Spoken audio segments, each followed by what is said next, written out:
थोड़ी देर बाद दलगुदाई कुलमार बोल वहां से निकल गई। पूरे 10 बजे रात को वो घर पहुंची जहां वजारा बेगम जय नमाज में बैठे जागो थी। दिल को देखा तो दौड़कर अशफिर करीब आए और लपट कर बच्चों की तरह रोने लगी। दिल को कुछ समझ नहीं आया और वो अपनी माँ को प्यार से सहलाने लगी। वो जानती थी असली माँ बहुत ज्यादा उसे लेकर परेशान रहती थी। क्या हो गया, मैं आप तो गई हो, वापस फिर क्यों रो रहे हैं? दिल की बीट बन के भीगने लगी थी। बस तो नहीं जानती है, मुझे डर रहता है कहीं तुझे कुछ ना हो जाए और मैं शाकर साहब से किया गया वादा निभा ना पाऊँ। रोजाना बेगम अपने आंचल से आंसू पोंछ कर दिल को साथ लिए लॉन्ज में ले आई और दोनों आराम से सोफे पर बैठ गई। अनही शाकर मबीन तो मेरे रब्बा थे। नादिल अपनी बात की तस्दीक करना चाहती थी। तेरे मरहूम बाबा खुदा उनको जन्नत में आला मकान नसीब करे। जिसे तेरे माँ जरूर बेगम की बेवफाई ने कहीं का नहीं छोड़ा था, वजारा बेगम आज सब कुछ बताकर दिल हल्का कर देना चाहती थी। मैं समझी नहीं अम्मी आप क्या कहना चाहती है। कल थोड़ा बहुत जानती थी, लेकिन आज वजारा बेगम ने तय कर लिया था कि वो सारे राज दिल पर अफशा कर देगी ताकि आगे चलकर वो किसी भी गलत फहमी का शिकार ना हो। जरूर मेरी छोटी बहन थी, लेकिन हमेशा मुझसे हर चीज़ों में आगे रही। खूबसूरती में सत्ता, पढ़ाई में सत्ता, फैशन में, लेकिन मैं डरी सहमी सत्ता और सादा तबाही की मालिकन घर की 4 दीवारों में रहना ज़्यादा पसंद करती थी। वक्त ने करो बदली और हमारे वालिदैन ने हमारी शादी कर अपना फर्ज निभा। यहाँ सिर्फ वो बेटे की खारी, वो तुम्हारे सऊदी वाले जबीर मामू दोनों की शादी अच्छे खासे खाने पीने वाले लोगों ने हुई। सकता मैंने तो शक्ल का कलमा पढ़ा, लेकिन तुम्हारी माँ जरूर की कभी नहीं नबी सकता। हमेशा ससुराल में झगड़े करती रहती थी क्योंकि वो शाकर साहब से खुश नहीं रहती थी। शाकर साहब ठहरे कलक और 2 वक्त की रोटी कमाने वाले। सकता घरों के खर्चे, सकता बिजली बिल और राशन वाशन पूरा कर महीने के आखिर में पैसे खत्म हो जाते थे। सकता लेकिन जरूर को सजने सावने और घूमने फिरने का शौक बचपन से था। बड़े बड़े होटल, सकता पार्टीज और क्लब वगैरह जाना इसे बहुत पसंद था। कॉलेज के ज़माने में भी उसके काफ़ी अमीर दोस्त थे जिसके साथ वो घूमा फिरा करती थी। घर के ज़रूरियात से ज़्यादा ज़रूर के ख्वाब और ख्वाहिशें बढ़ने लगे तो उसने भी जाग करना शुरू कर दिया। जो भी खूब पर उड़ाती थी, लेकिन तेरे अब्बा शाकर साहब ज़रूर पर जान छिड़कते थे। असली उसे अपनी मनमानी और शौक पूरे करने का हक भी दे दिया था। लेकिन इस बीच जरूर पेट से रही तो वो मेरे पास चली आई जहाँ मैं बहुत खुश थी। वही जरूर बहुत नखरा दिखाती थी, लेकिन हमने बहुत मोहब्बत थी। हम दोनों ने बहुत झगड़े किए और फिर दिला मिलकर एक दूसरे को मना भी लेते थे। मैं शादी के 6 महीने बाद ही बेवा हो गई थी और मेरे शोहर की अच्छी खासी जायदाद मेरे नाम थी, तो हम मैंने आराम से गुजारा कर ले। फिर तो इस दुनिया में आ गई और पूरे सोने आंगन में चांदनी खल उठी। सकता मेरी भी उजड़ी गोद में तेरा वजूद खिलखिलाने लगा। जरूर तुझे अक्सर मेरे पास छोड़ जाती थी और तुम मेरे साथ पूरा पूरा दिन खिलती रहते थे।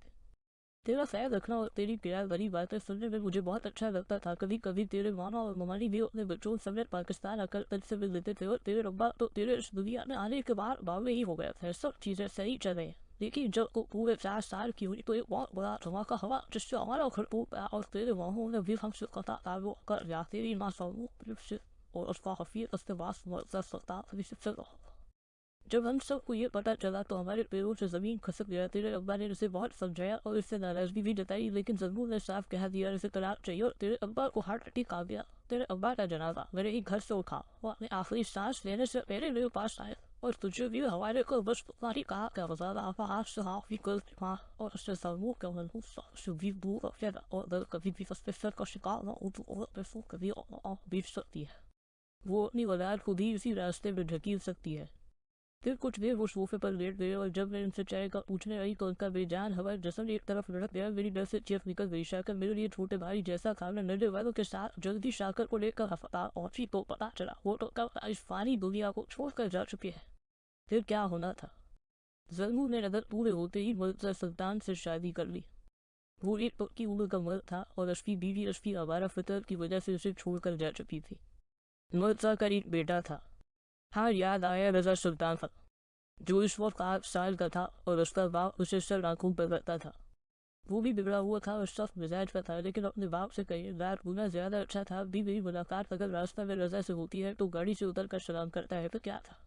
तेरी माँ को हर तरह की ऐशो ईश्वर की जिंदगी मिली, लेकिन मुर्तज़ा की तरफ से कभी सच्ची मोहब्बत नहीं मिल पाई। कर जब मुस्बान इस दुनिया में आई तो मुर्तज़ा अपनी बेटी के आने की खुशी में बहुत परेशान पड़ती थी। रजा और मुस्बान दोनों पर जान बटाता है। इसने पहले ही ये शर्त रख दी वो उसे अपनाएगा जरूर, लेकिन अपनी बेटी को उसे छोड़ने पड़ेगा। जरूर ने तुझे मेरे पास छोड़ा और हफ्ते या महीने में वो तेरा खर्चा मुझे भेज देती थी।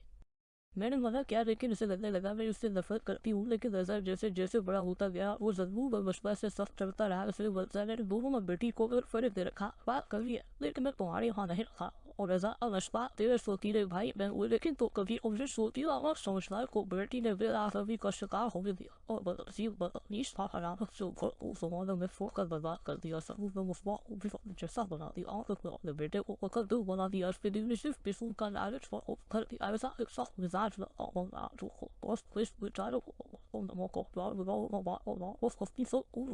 लेकिन इससे बड़े से लगा वो आप नहीं और सिर्फ गुजास था और हर चीज़ों में उसने सब नसीबों के थी। बेटा मेरी तो डर रहती है इन सब को जिंदगी में एक नेक हमसफर मिले ताकि उनका दिमाग ठीक हो गल। सुनकर कुछ देर तक बुत बनी खड़ी रही, फिर जोर से गजाला बेगम के गले लगकर रोने लगी। दुनिया चाहे जो भी कहे, लेकिन आप ही मेरी अम्मी है। क्या हुआ जो आपने मुझे पैदा नहीं किया, लेकिन आप ही मेरी अम्मी है। बस मैं कुछ नहीं जानती। जार कतार होकर लफ्तियों के दरमियान बोलने लगी। रोजाना बेगम ने भी उसे खुद में जोर से संभाल लिया। जब अपने क्लास से निकली तो सामने आर्यन आ गया और उसका रास्ता वो उसे घूरने लगा। मेरा रास्ता छोड़ोगे। इस वक्त सफ़ी दबाया और सफ़ी शिकारफ चेहरे के गर्द पीटा खोट एतमादी के साथ सनम कहाँ है। आर्यन ने राइबो उठकर कर कहा, फजूल बोल मुझसे ना करो और हाँ मैं क्या जानूँ और इस वक्त कहाँ होगी ये तो तुम ही बेहतर जानते हो। गीगल ने काटदार लहजे में कहा, क्या मतलब मैं जानता हूँ ना, खुद तुमसे उसके बारे में मालूम करने आया हूँ। आर्यन चढ़ कर बोला, मैं सब जानती हूँ, ज़्यादा मासूम मत बनो। तुमने सनम के हिजाब पर जोश बनाया था और जब सनम ने तुम्हारी कंपनी प्रिंसिपल सर से की तो तुमने पूरे क्लास के सामने इसे धमकी से नवाजा था। पूरा कागज जानता है तुम उस पर कटल दुश्मन हो और मुझे लगता है सनम की गुमशुदगी के पीछे तुम्हारा ही हाथ है। दिल ने मशकूक नजरों से उसकी तरफ देखते हुए कहा, जो वो नजर आ रहा है वह जा रही हूँ। मैं सच में कुछ भी नहीं जानता हूँ। सनम 2 दिन से कॉलेज नहीं आ रही है और मैं सख्त परेशान हूँ। मेरा दिल बैठा जा रहा है। फिर अनाया से मालूम चला सनम 2 दिन से घर नहीं पहुंची है। मेरा दिल अजीब डर और अंदेशे से धड़क रहा है। माना कि सनम मुझे कुछ खास पसंद नहीं थी, लेकिन इसका ये मतलब नहीं है मैं उसे गायब करवा दूँ। दारियान परेशानी से बालों में हाथ फेर कर बोला, अफफ कमाल की एक्टिंग कर लेते हो। वैसे तुम्हारा दिल कब से इतना तड़पने लगाया, फिर ये सब दिखावा है सकता। देखो अगर तुमने सच में ऐसा कुछ किया है तो तुम आगे चल कर बात पूछता हो। दिल ने उसे वारन दी, मैं कसम खाने को तैयार हूँ। सनम से मेरी कोई पर्सनल दुश्मनी नहीं थी या मैं इतना बेहवार इंसान नहीं हूँ जो लड़कियों को उठवाता। फिर अगर तुम्हें सनम के बारे में कुछ भी मालूम चले तो प्लीज मुझे बताना। आर्यन कहकर आगे बढ़ गया और दिल नाक चढ़ा कर रह दी। दिल अच्छे से जानती थी आर्यन कितने पानी में है। आर्यन एक बड़े बॉय था जो हर कॉलेज की हर लड़की से दिल लगी करता फिरता था, लेकिन दिल को उससे सख्त नफरत सी थी और सनम तो आर्यन से दूर दूर रहती थी। दिल को अब भी लग रहा था ये लड़का ड्रामा कर रहा है। सकता असल में तो सनम के गुमशुदा होने से उसे दिली खुशी मिली होगी। दिल बड़बड़ाती हुई वहां से चली गई। दिल जब अपने क्लास से निकली तो सामने आर्यन आ गया और उसका रास्ता रोक उसे घूरने लगा। मेरा रास्ता छोड़ोगे। इस वक्त सफ़ीद दबाया और सफ़ीद शिकारफ चेहरे के दिल दबी तक खुद एतमादी के साथ था। सनम कहाँ है। आर्यन ने आईब्रो उठकर कर कहा, फजूल गोई मुझसे न करो और हाँ मैं क्या जानूँ और इस वक्त कहाँ होगी ये तो तुम ही बेहतर जानते हो। गीगर ने काटदार लहजे में कहा, क्या मतलब मैं जानता हूँ ना, खुद तुमसे इसके बारे में मालूम करने आया हूँ। आर्यन चढ़ कर बोला, मैं सब जानती हूँ, ज़्यादा मासूम मत बनो। तुमने सनम के हिजाब पर जोश बनाया था और जब सनम ने तुम्हारी कंपनी प्रिंसिपल सर से की तो तुमने पूरे क्लास के सामने इसे धमकी से नवाजा था। पूरा कागज जानता है तुम उस पर कटल दुश्मन हो और मुझे लगता है सनम की गुमशुदगी के पीछे तुम्हारा ही हाथ है। दिल ने मशकूक नजरों से उसकी तरफ देखते हुए कहा, जो वो नजर आ रहा है वह जा रही हूँ। मैं सच में कुछ भी नहीं जानता हूँ। सनम 2 दिन से कॉलेज नहीं आ रही है और मैं सख्त परेशान हूँ। मेरा दिल बैठा जा रहा है। फिर अनाया से मालूम चला सनम 2 दिन से घर नहीं पहुंची है। मेरा दिल अजीब डर और अंदेशे से धड़क रहा है। माना कि सनम मुझे कुछ खास पसंद नहीं थी, लेकिन इसका ये मतलब नहीं है मैं उसे गायब करवा दूँ। दारियान परेशानी से बालों में हाथ फेर कर बोला, अफफ कमाल की एक्टिंग कर लेते हो। वैसे तुम्हारा दिल कब से इतना तड़पने लगाया, फिर ये सब दिखावा है सकता। देखो अगर तुमने सच में ऐसा कुछ किया है तो तुम आगे चल कर बात पूछता हो। दिल ने उसे वारन दी, मैं कसम खाने को तैयार हूँ। सनम से मेरी कोई पर्सनल दुश्मनी नहीं थी या मैं इतना बेहवार इंसान नहीं हूँ जो लड़कियों को उठवाता। फिर अगर तुम्हें सनम के बारे में कुछ भी मालूम चले तो प्लीज मुझे बताना। आर्यन कहकर आगे बढ़ गया और दिल नाक चढ़ा कर रह गई। दिल अच्छे से जानती थी आर्यन कितने पानी में है। आर्यन एक बड़े बॉय था जो हर कॉलेज की हर लड़की से दिल लगी करता फिरता था, लेकिन दिल को इससे सख्त नफरत सी थी और सनम तो आर्यन से दूर दूर रहती थी। दिल को अब भी लग रहा था ये लड़का ड्रामा कर रहा है। सकता असल में तो सनम के गुमशुदा होने से उसे दिली खुशी मिली होगी। दिल बड़बड़ाती हुई वहां से चली गई। सनम किचन में खड़ी बेख्याली में काम कर रही थी। सनम को हयात खाला ने कुछ पुराने मुलाजिमों के कपड़े निकाल कर दे दिए थे, लेकिन कहते हैं ना हसन ददरी में भी लाल की तरह चमकता है। वही हाल सनम का था। वो सर पर कपड़े का हेयर बैंड लगाए झट झट बर्तन धो रही थी। तभी हयात खाला पीछे से आई और बोले, जल्दी से नाश्ते और चाय का इंतजाम कर दो बेटा, सकता छोटे साहब के कुछ मेहमान आने वाले हैं, यहाँ आएंगे। सनम इस्तफसार कर बैठी, हाँ उनका घर है, जब चाय आए जाए हमें क्या। हयात खाला बड़बड़ाने लगी तो सनम खामोश हो गई और मस्तानी से काम करने लगी। थोड़ी देर बाद रजा और रसूल बातें करते लॉन्च एरिया में आ बैठे। रजा, मुझे तुम्हारा ऑफर बहुत पसंद आया और मैं तुम्हारी कंपनी के साथ जरूर काम करना चाहूँगा, क्योंकि तुम लोग काफ़ी एडवांसर और अच्छे मार्केट बिजनेस चेक करते हुए। रसूल ने कहा। फिर सिगरेट जलाकर होंठों से लगा गया और मुंह से दवा का मरहूला छोड़ने लगा। मुझे भी मंजूर है, लेकिन बराबर के बिजनेस पार्टनर रहेगी। आराम से रजा ने अपनी बात मुकम्मल की। वैसे तुम्हारे घर पर फैमिली नहीं रहती क्या?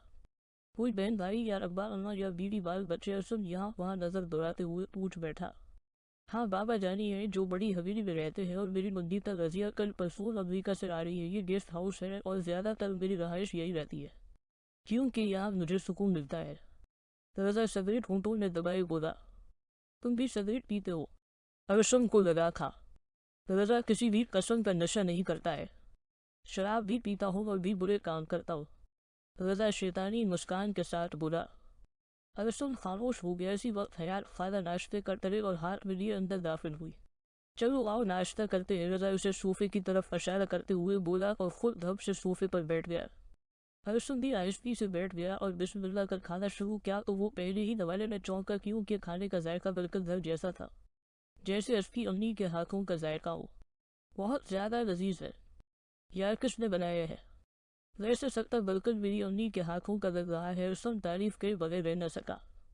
रजा कुछ ना बोला और बस अरसम को देखने लगा, जो बहुत ही मजे लेकर नाश्ता कर रहा था। नाश्ते के बाद हयात खाला बर्तन धो रही थी और सनम खड़ी अपने हाथों को देख रही थी। जाओ बेटा, जाकर नाश्ते के बर्तन भी समेट लाओ, हयात खाला ने कहा तो सनम किचन से बाहर आई और दोपहर कंधों पर ठीक से फैलाकर लाउंज एरिया में आई, जहाँ रजा और अरसम टहलकर बातें कर रहे थे। सनम चटके से दबे पाँव आई और सारे बर्तन समेट कर ले जाने लगी। तभी उसके हाथ से एक कांच का गिलास छूट गया और फर्श पर गिरकर चकनाचूर हो गया। अरसम और रजा भी आवाज पर पीछे पड़ते तो सनम फर्श पर बैठने के बल बैठी कांच के टुकड़े समेट रही थे। ये काम इन मुलाजमीन से ठीक ढंग से नहीं होता है, सकता मेरा महंगा करोकरी सेट तोड़ डाला। रजा चेक कर गुस्से से बोला, कोई बात नहीं रजा, गलती हो जाती है और बस एक गिलास ही तो टूटा है, अरसम ने कहा और सनम के करीब झुककर टूटे हुए कांच के टुकड़ों को मिलकर समेटने लगा। सनम ने भी मेहरबान शख्स को नजर उठाकर देखा तो चौंक गई। सूरत कुछ जानी पहचानी मालूम होने लगी और के नकोश बनकर वो उसकी तरह थे। अरसम ने भी उसकी तरफ देखा तो वो हल्का सा मुस्कुरा दिया, क्योंकि आंखें उसकी भी झील सी हरी थी। अरसम उठा और कांच के टुकड़े समेट कर डस्टबिन में डाल दिया। सनम वापस चली गई। रजा अरसम की तरफ देखने लगा। प्यारी सी भूली भाली लड़की है और तुम हो कि बच्ची पर चेप रहे हो। अरसम ठंडी राह भर कर बोला। प्यारी अच्छा रजा सख्त लहजे में बोला और अपना वसा जबरदस्ती पी गया। अरसम के जाने बाद जब सनम काफ़ी लेकर रजा के कमरे में गई, तब रजा नाइट गाउन पहनकर आज के कस्से के बारे में सोच रही थी। रजा को बार बार अरसम की मुस्कुराहट चल रही थी। वो सनम की तरफ दे बहुत ठंडे और नरम तासरात लिए उसका जायजा ले रहा था और यही बात रजा को तेज दिला बैठी थी। रजा शराब की काफ़ी, सनम ने आहिस्ता से कहा। अच्छा काफ़ी। रजा सनम की तरफ पड़ता है जो कमरे की धूलिया रोशनी में पूरे हसन और जमाल के साथ खड़ी और अपनी पुरकशिश आंखों से फर्श को देखे जा रही थी। सनम इधर याद रखना, मेरे किसी भी मेहमान के सामने आने की कोई ज़रूरत नहीं है। सत्तर अगर जब मुझे ज़्यादा हालत होगी तब मैं खुद बुला लूँगा और मेरे बड़े बड़े रख तुम नहीं रहोगी। रजा ने वालन देने वाले अंदाज में कहा तो सनम ने सर असबाब में हिला दिया और कमरे से चली गई। रजा बेड पर बैठकर अपनी काफ़ी को घोलने लगा और काफ़ी का प्याला उठाकर लबू से लगाया तो उसे यूँ लगा सनम की हाथों की मिठास काफ़ी में बदल गई हो। रजा ने काफ़ी का प्याला देखा और बस उसे यूँ ही देखता ही रहा जैसे सनम के हाथों का लमस हो। रजा अपनी ही सोच पर खसिया सा गया। काफ़ी की प्याली वापस से टेबल साइड पर रख लेट गया, लेकिन आंखों में नींद है और बस बार बार सनम का चेहरा आंखों के सामने ले आ रहा। सनम का मासूम चेहरा सकता और उसका अंदाज बदल सकता, उसकी कर ठहर ठहर कर बात करने का अंदाज और नाजफी सब मिलकर पेवर बर्पर करते। फिरोजा ने बेजारी से खुद को बुरा भरा, कहा आंख बंद कर सो गया। सुबह 8 सुबह से लगातार क्या जा रही थी। जरनूर बेगम काफी परेशान थी। आखिर अचानक मुशबा को क्या हो गया। मुशबा कमरे में बंद ऊंधे नींद पड़ी ससक रही थी। तभी वो उठी और हनवत करने लगी कि आज अपनी नून को सब सच्चाई बता दी, लेकिन अगर उसके पापा को अगर बात मालूम चल जाती तो मदरसा सुल्तान उसे जिंदा गाड़ देते। मुशबा को मम्मी पापा तुम ही बेअजीज थे, लेकिन जरूर बेगम और मदरसा सुल्तान उसकी सच्चाई जानने के बाद कम से कम उसे जिंदा तो नहीं छोड़ते, क्योंकि मुशबा से गलती नहीं गुनाह सरजद हुआ था। मुशबा रोती ससकती कमरे में पड़ी थी और नीचे मदरसा साहब जरूर बेगम के साथ बैठे बातों में मशहूर थे। आपका क्या ख्याल है? सकता मुशबा की उम्र भी हो गई है और अरसों अच्छा लड़का है। जरूर बेगम ने अपने चेहरे पर आते बालों को साइड करते हुए अदाय दिलफुली से कहा, हाँ वाहिद सफदर बहुत नेक और अच्छे इंसान है, लेकिन तुम शहीद नहीं जानती हो। अरसों उनकी सगी औलाद नहीं है। अरसों वाहिद के एक दोस्त का बेटा है जिसकी ट्रेन हादसे में मौत वाक़ा हो गई थी। सकता सिर्फ इस हादसे में अरसों जिंदा सही सलामत बचा था।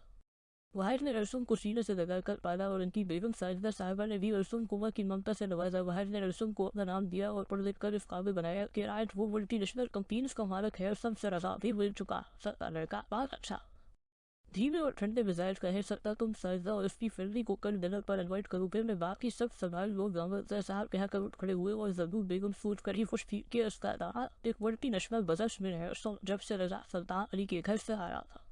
अशफी दिल में एक कसक सी उठ गई थी। सनम से मिलकर अशफी को सुकून सा मिला था। सिर्फ एक रस्मी मुलाकात सकता हल्की सी झलक ही अरसम को तड़पा कर रख दे रही थी और अरसम जानता था ये मोहब्बत का जज्बा नहीं बल्कि कुछ और है, कोई पाकीज़ा सा बंधन जो उसे सनम से अचाई दो से बांध रहा था। सनम की आंखें बलकर अरसम जैसी हरी झील सी थी जिसमें सारे जज्बात गड़बड़ थे। सनम और करीब से जानना चाहता था, लेकिन वो इतना तो रजा को जान चुका था कि उसकी मौजूदगी ने वो सनम से खल कर बात तो नहीं कर सकता। हर फोन बहन पर बेचीनी से पहलू बदल कर देता और फोन की स्क्रीन पर ये 3 साल बच्ची जो खिलखिला कर फंसी और उसकी आंखें झुलसी पड़ी और उसके बालों ने धंसे हुए गले पर मेरे फिर सुनने इस तस्वीर को उस तस्वीर से बात करने लगा। तुम सौ नहीं सकता और हर दिन से लड़की ने तुम्हारी झलक देखती थी। मैं तुम्हें कहाँ तलाश करता, फिर वो तुम्हारी शक्ल से मुशाबह हर लड़की को मैं अपनी साथ भी समझ बैठता हूँ, लेकिन जो कुछ भी वो तुम्हारी जैसी बनकर सनम भी देखती है सर अब खुदा जाने ये नहीं इत्तेफाक। हरसम अचानक ही किसी गहरी सोच में गर्क हो गया। इसी वक्त कमरे का दरवाजा खुला और साजिदा बेगम मुस्कुराती हुई अंदर आ गई। क्या कर रहा है मेरा बेटा? सकता कहिए मैंने डिस्टर्ब तो नहीं किया तुम्हें? साजिदा बेगम खड़ी उसे देखती रही। कैसी बात कर रही है मामा? सकता अब आप कुछ ज्यादा ही मुझे तंग कर रही है। ये आपका घर है और मैं आपका लड़का छोटू सा बेटा हूँ। अरसम उठकर खड़ा हो गया और साजिदा बेगम के दोनों हाथों को पकड़कर चूम लिया और उन्हें अपना साथ बेड पर बैठाकर खुद फर्श पर बैठ गया। खुदा तुम्हें सलामत रखे मेरी जान, पता नहीं मैंने ऐसी कौन सी नेकी की थी जिसकी वजह में खुदा ने तुम्हें मेरी सोनी झोली में डाल दिया। मैं जितना शक्ल करूँ जितना कन है। साजिदा बेगम उस पर चेहरे पर प्यार से हाथ फेर कर बोले, जी तो आपके आने की कोई खास वजह? रसुम आईब्रो उठाकर बोला, क्योंकि उसे कुछ गड़बड़ सा लग रहा था। हाँ कल हम मदरसा साहब की यहाँ डगर पर चल रही हैं और तुम्हारी मौजूदगी बेहद जरूरी है। 70 इसलिए कल के सारे मीटिंग कैंसिल करो और कल के लिए तैयार रहना। साजिदा बेगम आंखें छोटी कर सीधे बंदर पर मेरी मौजूदगी की कोई खास वजह? जी बेटा जी, सकता आपके लिए हम लोगों ने मदरसा साहब की लड़की को पसंद करना है। सकता बेहतर होगा आप भी मिल ताकि बाद में आपको कोई शिकायत न रहे। उस बात अच्छी लगती है और सबसे बड़ी बात तुम्हारे अब्बा वो बात पसंद है। साजिदा बेगम ठंडी आंख भर कर बोली, क्योंकि उन्हें दिल से पसंद थी, लेकिन वाहिद साहब मुशबा को अपनी बहू बनाना चाहते थे क्योंकि मदरसा की सगी बेटी मुशबा थी और मदरसा साहब वाहिद साहब के पुराने दोस्तों में से भी थे। अच्छा तो आप अब्बा का पैगाम लेकर आए हैं। वैसे मामा आप लोगों को जो भी लड़की पसंद है, चाहे वो लंबरी सकता लोरी सकता या काली करोगी हो, मैं आंख बंद कर उसका हाथ थाम लो। बैरसुन हंस कर बोला तो साजिदा बेगम ने उसके सर पर हल्की सी चपत रसीद की और चली गई और बस अरसुन मुस्कुरा कर रह गया। नफा मेरी नोट बट नहीं मिल रही है। दिल जोर से चियफी तो सामने गजाला बेगम हंसते हुए आई और दिल अचानक ही किसी गैर मर्द को घर पर देख चौंक सी गई और सर पर दुपट्टा रखा अपने कमरे में चली गई।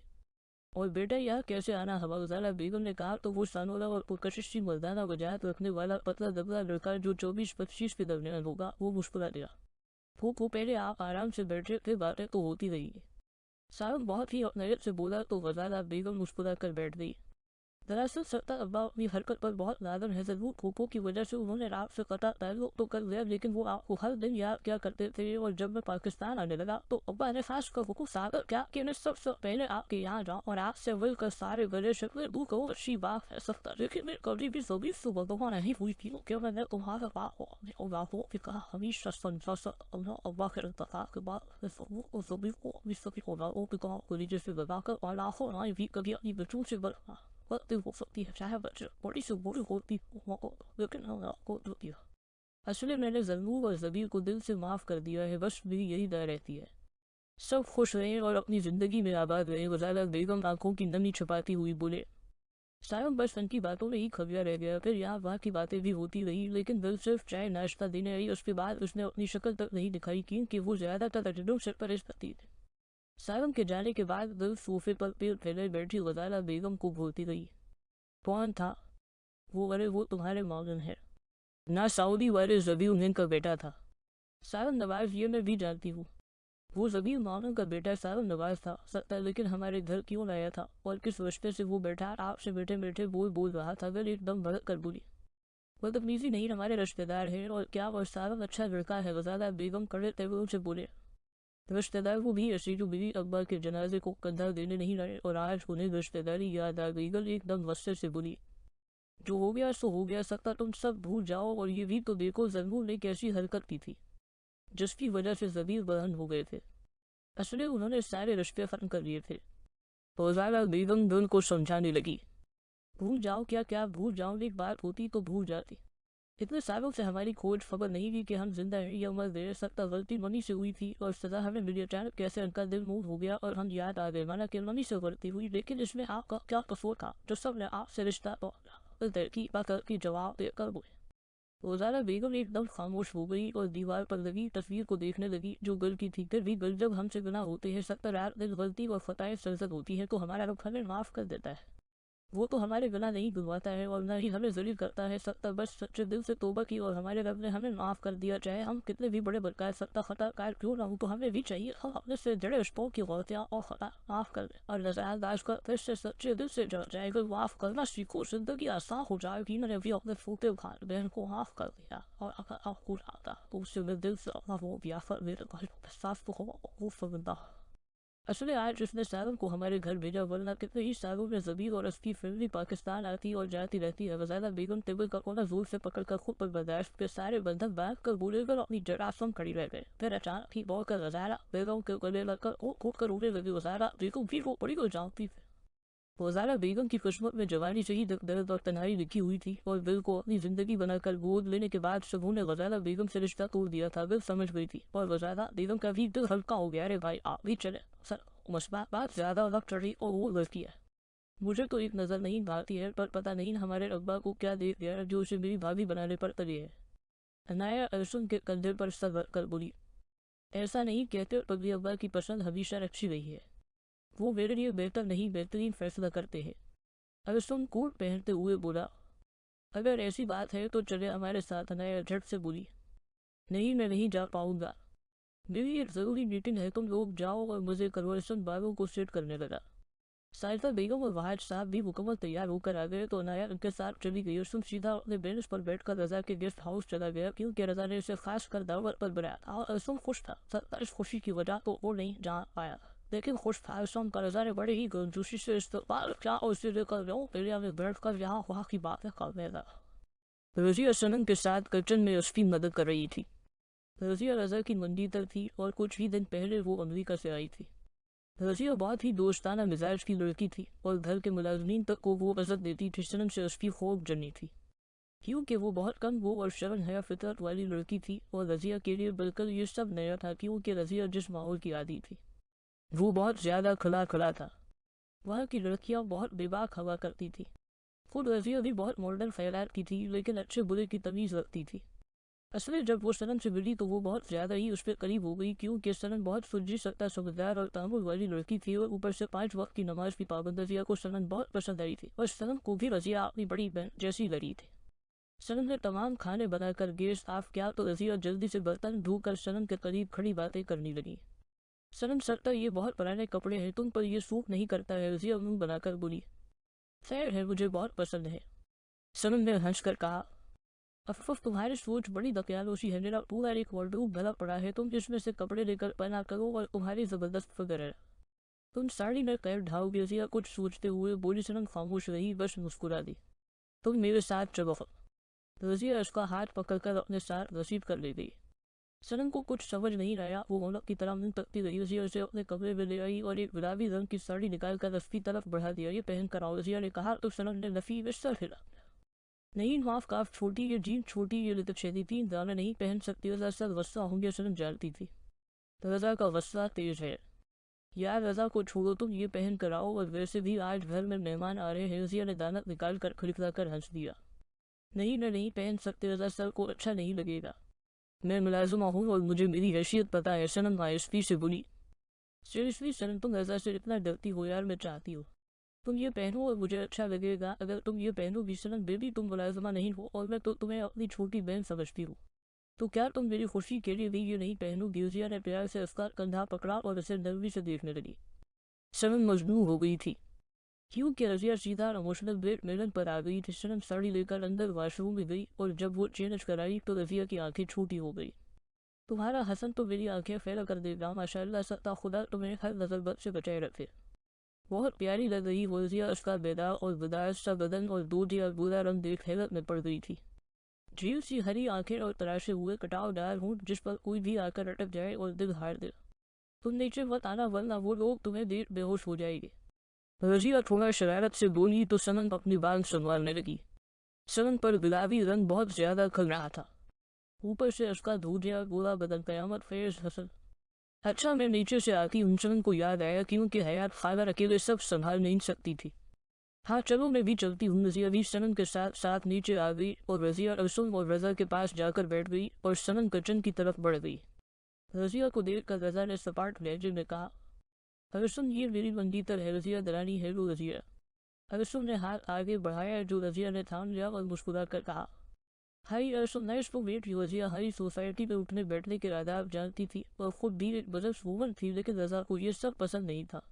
रजिया का यूं हाथ मिलाना उसे नजर भी नहीं आया, लेकिन वो कुछ कह नहीं सकता था क्योंकि रजिया बहुत मुंहफट और लाजवाब कर देने वाली औरतों में से थी। सकता जो मर्दों के संग उठना बैठना, सकता शराब पीना और डांस करना गलत नहीं समझती थी। अभी का ये सब लाइफ का था, लेकिन रजा की सोच बड़ी पुराने ख्यालात वाले। इसे औरतों का पर्दा और घर पर रहना ज्यादा बेहतर लगता था। रजा को यह सब बिल्कुल भी पसंद नहीं आया और वो पानी पीने के बहाने किचन उठकर चला गया। सनम किचन में खड़ी काफी बना रही थी। जब रजा की हार्ट परफ्यूम की खुशबू उसे अपने करीब ही आते से महसूस हुई तो गर्दन मोड़ कर देखा तो डर गई। रजा करीब ही खड़ा उसे ही तिरछी नजरों से घूर रहा था। ये क्या पहन रखा है तुमने? रजा की धाड़ कर सनम अंदर तक सहम गई। ऐसे बेहुदा कसम के कपड़े पहनकर घर में घूम रही हो, कमर साफ तौर पर झलक रहा है। और रजा आगे भी कुछ कहता कि पीछे से रजिया आ गई और बोलने लगी, और क्या अब वो कुछ अपनी मर्जी से पहन भी नहीं सकती क्या? देखो ना किस कदर प्यारी लग रही है। हर वक्त तो सगो कमीज और दोपट्टा उड़े अम्मा बनी फिरती है। तुम इससे दूर ही रहो वरना तुम भी इससे निकल दो। रजा सख्त लहजे में बोलता हवा वहां से चला गया। फिर सनम काफी कमर तले में लेकर आ गई तो सब खामोश हो गए और अरसुन ने एक नाबाद नजर सनम पर डाली और अंदर ही अंदर खोल उठा। सनम बमशकर आँखा पा रही थी। सनम का दिमाग भग से उड़ गया जब काफी कम वक्त अरसन को थमाते हुए गर्म काफी उसके हाथ में ही गिर गई। सनम के मुंह से जबरदस्त चीख निकल गई। अरे ज्यादा तो नहीं जल गया? रजिया और रजा दोनों ही उठ खड़े हुए। सनम को हाथ में जलन महसूस हो रही थी।